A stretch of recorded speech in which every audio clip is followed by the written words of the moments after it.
À 4 heures du matin, le 16 août 2025, près des Canaries, 57 camions d'armes sont stoppés. Sous des sacs d'aide humanitaire, l'équipe découvre un arsenal complet des AK-47 au missile après une embuscade menée voie drone et hélicoptère. Pourquoi ces armes ici, maintenant, et que change pour vous la décision d'Ibrahim Traoré de les exposer au grand jour? Ce déclencheur révèle une entreprise méthodique, des routes détournées aux entrepôts secrets, et ouvre une enquête qui remonte l'argent jusqu'au planificateur présumé et promet des révélations capables d'ébranler la région entière. Ce n'était pas une saisie ordinaire.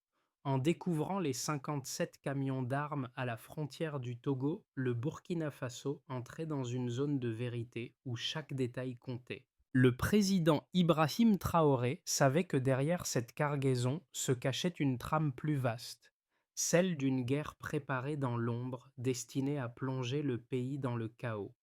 L'enjeu dépassait les frontières. Il concernait la survie même d'un État encore jeune et d'un peuple épuisé par des décennies d'ingérence. Pour la première fois depuis longtemps, la nation tenait entre ses mains une occasion rare, dévoiler les mécanismes d'un complot global et montrer au monde qu'elle pouvait se défendre seule. Le pari était risqué, affronter des puissances plus riches, des réseaux invisibles et la peur d'une riposte. Mais c'est justement ce risque, assumé jusqu'au bout, qui allait redéfinir le destin du Burkina Faso. Dès le deuxième jour, les premières révélations ont tout bouleversé. Les armes n'étaient pas isolées, mais liées à un réseau transnational. Les numéros de série partiels découverts sur les fusils ont conduit à des sources inattendues: Libye, Yémen et même des usines encore actives en Europe de l'Est. L'équipe d'enquête a établi un premier chiffre: près de 700 millions de dollars de valeur marchande. Ce n'était plus une simple contrebande, mais un plan militaire à grande échelle. Le président Ibrahim Traoré, conscient de l'onde de choc politique que ces données allaient provoquer, convoqua aussitôt le Conseil national de sécurité. Autour de la table, généraux et ministres découvraient l'ampleur de l'arsenal: 25 000 AK-47, 10 000 M16, 13 millions de cartouches, des missiles antiaériens et 50 tonnes d'explosifs. Les chiffres glaçaient le sang. Cette séance d'urgence marquait le tournant. Il fallait non seulement sécuriser le pays, mais aussi identifier les acteurs économiques et politiques derrière la manœuvre. Les services de renseignement furent divisés en cellules: traçage financier, interrogatoire et cartographie des routes logistiques. Sous la pression, un premier suspect parla. Les armes devaient converger vers des entrepôts secrets à Ouagadougou. Dès lors, une nouvelle opération se préparait, et avec elle, la promesse d'un affrontement direct entre l'État burkinabé et ceux qui tiraient les ficelles depuis l'étranger. Au cœur de cette vaste enquête, un homme incarne la vigilance silencieuse: le capitaine Moussa Kaboré. C'est lui qui, lors d'une patrouille nocturne près des Canaries, a remarqué le convoi suspect. Sans son instinct, l'opération menée par Ibrahim Traoré n'aurait peut-être jamais eu lieu. Son récit, précis et sobre, éclaire la tension du moment. Un bruit de moteur dans la nuit, des phares éteints, puis la décision d'alerter la chaîne de commandement. Autour de lui, des agents du renseignement et des officiers de terrain ont œuvré sans relâche. Certains dormaient à peine 2 heures par nuit, d'autres parcouraient des centaines de kilomètres pour vérifier une piste. Le pays entier semblait suspendu à leurs gestes. Mais cette première victoire révélait aussi la fragilité du système: des complicités à tous les niveaux, des failles dans la surveillance des frontières, et surtout une guerre informationnelle prête à éclater. Ceux qui avaient voulu infiltrer le Burkina Faso savaient désormais qu'ils avaient réveillé une génération de militaires décidés à défendre chaque mètre de leur territoire. Et derrière eux, la population commençait à comprendre que cette bataille dépassait les uniformes. Elle concernait la souveraineté même du pays. Tout s'est accéléré à l'aube du cinquième jour. À 6 heures précises, les forces spéciales ont lancé l'opération baptisée Tempête sur Ouagadougou, sous la supervision directe du président Ibrahim Traoré. 23 perquisitions simultanées ont été menées à travers la capitale. Chaque unité avait pour mission de sécuriser un entrepôt suspect, d'arrêter les gardes armés et de préserver les preuves. En moins de 4 heures, 17 caches d'armes étaient découvertes, remplies de fusils d'assaut, de grenades et de matériel de communication militaire. Les premiers résultats confirmaient les pires hypothèses. Derrière la logistique se cachaient des financiers puissants, certains proches d'anciens cercles politiques. Des noms prestigieux apparaissaient dans les documents saisis: anciens ministres, généraux retraités, hommes d'affaires et diplomates. Tous avaient en commun une opposition déclarée au régime actuel. Les aveux du principal suspect, François Bongo, tombèrent comme un tonnerre. Il affirma que l'opération avait été planifiée depuis des mois, avec l'appui de réseaux étrangers basés à Accra et Abidjan. Les rapports faisaient état d'une organisation méticuleuse. Les attaques prévues devaient frapper plusieurs villes à la fois, créer la panique et justifier un coup d'État restaurateur de démocratie. Le plan, appelé Opération Démocratie restaurée, disposait d'un budget colossal, 700 millions de dollars. Les 57 camions interceptés n'en constituaient que la première phase. Chaque élément concordait: les routes, les dates, les transferts bancaires. Face à la gravité des faits, Ibrahim Traoré décida de rendre publique une partie des preuves. Dans un geste inédit, il convoqua la presse nationale et internationale. Derrière lui, les caméras captèrent des montagnes d'armes empilées, symbole du danger évité de justesse. Le président s'adressa directement aux citoyens: nous ne sommes plus des spectateurs, nous écrivons notre histoire.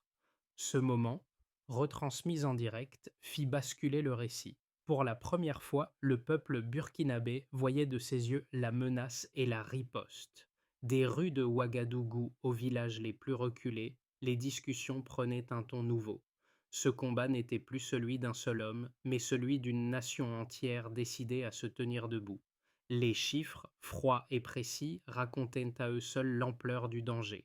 Selon les inventaires officiels présentés par l'équipe présidentielle, le convoi saisi représentait 25 000 fusils d'assaut AK-47, 10 000 M16, 13 millions de cartouches, 70 000 grenades à main, 2 500 lance-roquettes, 400 missiles antiaériens et plus de 50 tonnes d'explosifs. Chaque arme avait été soigneusement emballée sous des sacs d'aide humanitaire. À cette échelle, l'opération équivalait à l'équipement complet d'une armée entière. Les enquêteurs, mandatés par Ibrahim Traoré, ont appliqué une méthode scientifique pour retracer l'origine du matériel. À l'aide d'une technologie médico-légale avancée, les numéros de série effacés ont révélé trois sources principales: des restes d'armes libyennes, des cargaisons utilisées au Yémen et des pièces neuves issues d'usines européennes. L'estimation financière globale dépassait 700 millions de dollars, confirmée par les services de renseignement régionaux. Les preuves documentaires s'ajoutaient aux aveux. Des transactions bancaires datées de février à juillet 2025 montraient le transfert de sommes fractionnées entre des comptes du Golfe, de Suisse et d'Afrique de l'Ouest. Un schéma triangulaire conçu pour brouiller les pistes reliait des sociétés écrans à des fondations humanitaires fictives. Les enquêteurs ont calculé que près de 200 millions avaient déjà été investis dans la logistique avant même la première livraison. Ce delta entre les données initiales et les flux financiers établissait la signature d'un réseau mondial, non d'un groupe local. Et c'est cette conclusion que le président Ibrahim Traoré allait bientôt rendre publique. Car l'enjeu dépassait le Burkina Faso. Les documents saisis mentionnaient d'autres pays de la région: Mali, Niger, Guinée, comme cible potentielle d'une déstabilisation coordonnée. Les chiffres devenaient alors un langage politique. Chaque fusil exposé au soleil de Ouagadougou témoignait d'un projet d'ingérence étrangère déjoué. Chaque caisse de munitions rappelait la fragilité d'un continent encore convoité. Pour Traoré, ces preuves n'étaient pas seulement des données, c'était une démonstration de souveraineté chiffrée, une équation où le courage d'un État venait corriger la violence de ses ennemis. Les critiques ne tardèrent pas. Certains observateurs occidentaux accusèrent Ibrahim Traoré d'exagérer la menace pour consolider son pouvoir. Selon eux, l'opération aurait pu être une mise en scène politique destinée à détourner l'attention des difficultés économiques internes. D'autres alléguaient que la présence d'armes étrangères ne prouvait pas une conspiration internationale. Le marché noir circule partout dans le Sahel, disaient-ils, et chaque pays y trouve sa part d'opportunisme. Mais ces arguments se heurtaient à la solidité des faits. Les données balistiques prouvaient que plusieurs fusils avaient été utilisés au Yémen et au Soudan du Sud avant d'être reconditionnés. Les communications interceptées montraient des échanges entre des intermédiaires financiers et des diplomates, confirmant des complicités à haut niveau. Même les alliés régionaux reconnurent que le Burkina Faso avait empêché une déstabilisation en chaîne. Face à ces contradictions, Ibrahim Traoré ne chercha pas à polémiquer. Il publia les preuves, document par document, au format accessible à tous. Les analystes militaires étrangers, jusque-là sceptiques, commencèrent à admettre la cohérence de l'opération. Le rapport d'Interpol, rendu public en septembre, valida les liens entre les cargaisons saisies et un réseau actif de contrebande d'armes opérant depuis la Méditerranée. Ainsi, la critique perdit de sa force, non parce qu'elle fut censurée, mais parce que la transparence avait pris le dessus. Le président savait qu'en affrontant les doutes par la méthode, il redonnerait crédibilité à son État. Dans ce duel de récits, la vérité finit par s'imposer non comme un cri, mais comme une démonstration patiente, appuyée sur les preuves et la rigueur. 7 jours après la première saisie, un tournant s'est produit. Ibrahim Traoré a ouvert sa deuxième conférence de presse par une phrase tranchante. Les masques sont tombés. Devant les caméras, il brandit de nouveaux documents. Une liste complète d'un gouvernement fictif déjà rédigé par les conspirateurs. Ministres, départements, premières mesures. Ce n'était plus une hypothèse. C'était un projet de renversement prêt à être exécuté. Dans la salle, les journalistes, stupéfaits, voyaient défiler les preuves d'une recolonisation planifiée. Les noms mentionnés liaient des entreprises occidentales, des fondations et même des diplomates à l'opération. L'effet fut immédiat. Les puissances citées se défendirent, niant toute implication, mais la rue burkinabé vibrait d'un sentiment nouveau. Le pays venait de découvrir à quel point sa stabilité tenait à la vigilance d'un seul instant. Et dans cette lumière crue, la figure de Traoré se transforma, d'un chef d'État assiégé en symbole d'un continent décidé à ne plus plier. Les jours suivants, les conséquences se sont propagées comme une onde de choc. Pour le gouvernement, la saisie fut un signal d'alarme stratégique. Des cellules de sécurité furent redéployées dans tout le pays, les frontières verrouillées et un plan de surveillance numérique lancé pour suivre les flux suspects. Cette première réaction permit de neutraliser plusieurs filières dormantes, réduisant de moitié les incursions armées dans la zone Est. Du côté économique, le choc fut double. Les menaces de sanctions de certains États occidentaux firent chuter temporairement la monnaie locale, mais l'arrivée de nouveaux partenaires, notamment la Russie, la Chine et la Turquie, compensa rapidement la perte. Les aides techniques proposées se transformèrent en contrats pour moderniser les infrastructures sécuritaires et relancer la sidérurgie locale. Pour Ibrahim Traoré, il ne s'agissait pas seulement de survivre économiquement, mais de prouver qu'un modèle alternatif pouvait exister sans dépendance extérieure. Dans la sphère diplomatique, les débats devinrent brûlants. L'Union africaine salua la fermeté du Burkina Faso, tandis que plusieurs chancelleries européennes exprimèrent leur inquiétude. Les alliances se redessinaient à vue d'œil. Des régionaux furent convoqués pour repenser la coopération sécuritaire dans le Sahel. L'événement accéléra la naissance d'un bloc politique africain plus soudé, capable de s'exprimer d'une seule voix. Mais c'est la dimension humaine qui marqua le plus durablement les esprits. Dans les rues de Ouagadougou, des foules immenses affluèrent pour remercier les soldats, chanter le nom d'Ibrahim Traoré et exiger que les armes confisquées soient transformées en instruments de vie. Dans les écoles, les enseignants racontaient l'histoire de la saisie comme une victoire nationale. Ce renversement de récit, de la peur à la fierté, fut la plus puissante des réponses. Enfin, sur le plan régional, l'impact fut déterminant. Mali, Niger et Guinée adoptèrent des mesures similaires pour surveiller leurs corridors commerciaux. Des réseaux de contrebande furent démantelés.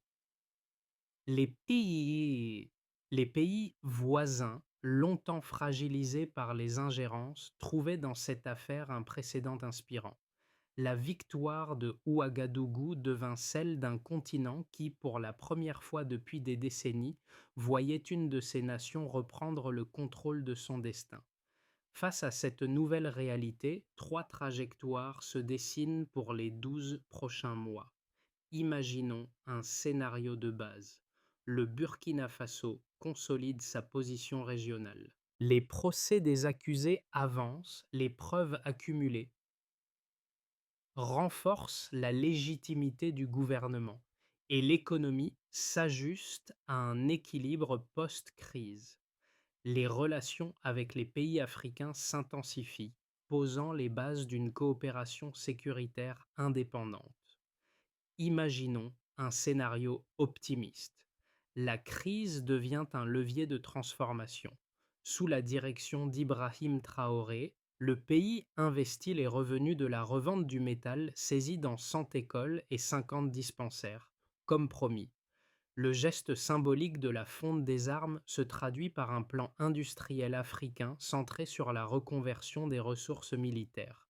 Le Burkina Faso devient un modèle de souveraineté créative, capable de convertir la menace en opportunité. Imaginons un scénario pessimiste. Les pressions extérieures s'intensifient. Des sanctions économiques ou des campagnes de désinformation fragilisent la cohésion interne. Si les tensions géopolitiques s'aggravent au Sahel, certains acteurs étrangers pourraient tenter de ranimer la déstabilisation sous d'autres formes. Mais même dans cette hypothèse, le précédent créé par Ouagadougou servirait de rempart. La société civile et l'armée ont appris à coopérer, et la population a développé une vigilance collective nouvelle. Le véritable enjeu, au-delà des chiffres ou des alliances, tient à une question. Le Burkina Faso parviendra-t-il à transformer la survie en vision durable? La réponse dépendra de la capacité d'un pays, guidé par la lucidité d'Ibrahim Traoré, à garder son cap au milieu des tempêtes. Au-delà des chiffres et des discours et d'histoires officiels, cette histoire parle à chacun.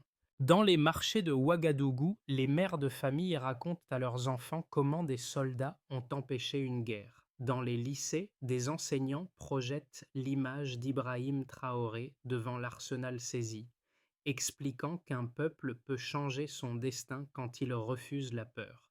Ces récits deviennent le ciment d'une identité nouvelle, ancrée dans la dignité et la mémoire. Pour les jeunes, c'est une leçon d'autonomie, ne plus attendre que le salut vienne d'ailleurs. Beaucoup créent des associations, des chaînes locales, des podcasts pour discuter de souveraineté et de sécurité. Cette appropriation du récit marque la naissance d'une génération qui veut construire et non subir. Pour les anciens combattants, c'est une réparation morale. Pendant des décennies, ils ont vu le pays ballotté entre influences et promesses non tenues. Aujourd'hui, ils assistent à un renversement de symboles. un président qui transforme les armes en cloches d'école. Ce moment ne se limite pas au Burkina Faso.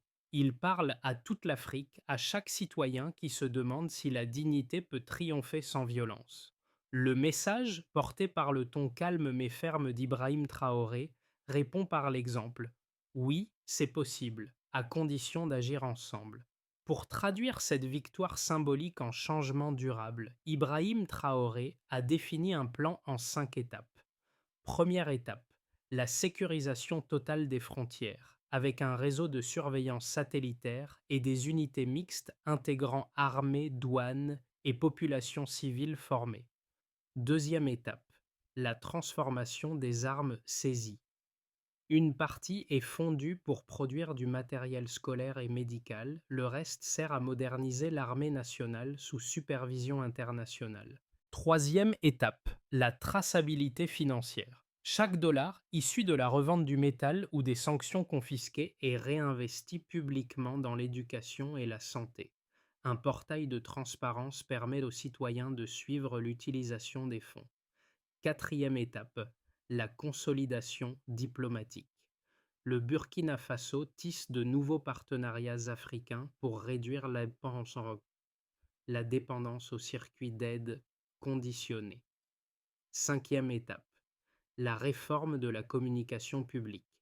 Désormais, la population doit être informée avant que les rumeurs ne s'installent.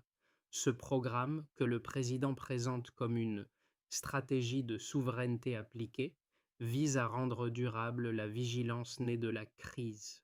Les experts internationaux y voient un modèle expérimental, celui d'un État qui, au lieu de subir la géopolitique, la redéfinit selon ses besoins et ses valeurs. Un an après la saisie, l'image d'Ibrahim Traoré déposant un fusil dans le chaudron reste gravée dans les mémoires. Ce geste, simple et solennel, a clos un cycle de peur pour en ouvrir un de création. Autour de lui, des enfants portaient des uniformes d'école neufs, fabriqués avec l'argent tiré du métal fondu. La cloche forgée ce jour-là sonne encore chaque matin dans la cour d'une école de Ouagadougou. Ce n'était plus seulement une opération militaire, mais une renaissance morale. Les citoyens, autrefois divisés, se reconnaissaient désormais dans une cause commune: défendre la vie, la vérité, la paix. Et dans chaque discours, Traoré rappelait la promesse initiale: transformer la douleur en force, les armes en avenir. Le symbole a dépassé les frontières. Des étudiants africains citent son exemple, des artistes peignent sa silhouette face aux flammes du métal. Ce qui l'a sauvé n'est pas qu'un pays, mais la possibilité même de croire que la justice peut naître du courage. Vous sentez que le souffle de cette histoire continue. C'est celui d'un continent qui se relève. Aujourd'hui, l'histoire du Burkina Faso résonne bien au-delà de ses frontières. Le message d'Ibrahim Traoré n'est pas un appel à la revanche, mais à la lucidité, celle d'un continent qui choisit de bâtir plutôt que de subir. Chaque arme fondue devient une promesse d'avenir, chaque école construit un témoignage de résistance tranquille. Ce récit n'appartient plus à un seul pays. Il s'adresse à tous ceux qui croient que la souveraineté n'est pas un mot mais un acte répété quotidien. L'Afrique ne cherche pas la confrontation, elle réclame simplement le droit d'exister selon ses propres termes. Et vous, spectateurs, lecteurs, citoyens du monde, que ferez-vous de cette leçon? Resterez-vous témoin ou deviendrez-vous acteur d'un changement que d'autres ont déjà amorcé? Partagez cette histoire, discutez-en, interrogez-la. Parce que c'est dans le dialogue que naît la paix et dans la mémoire que grandit la liberté.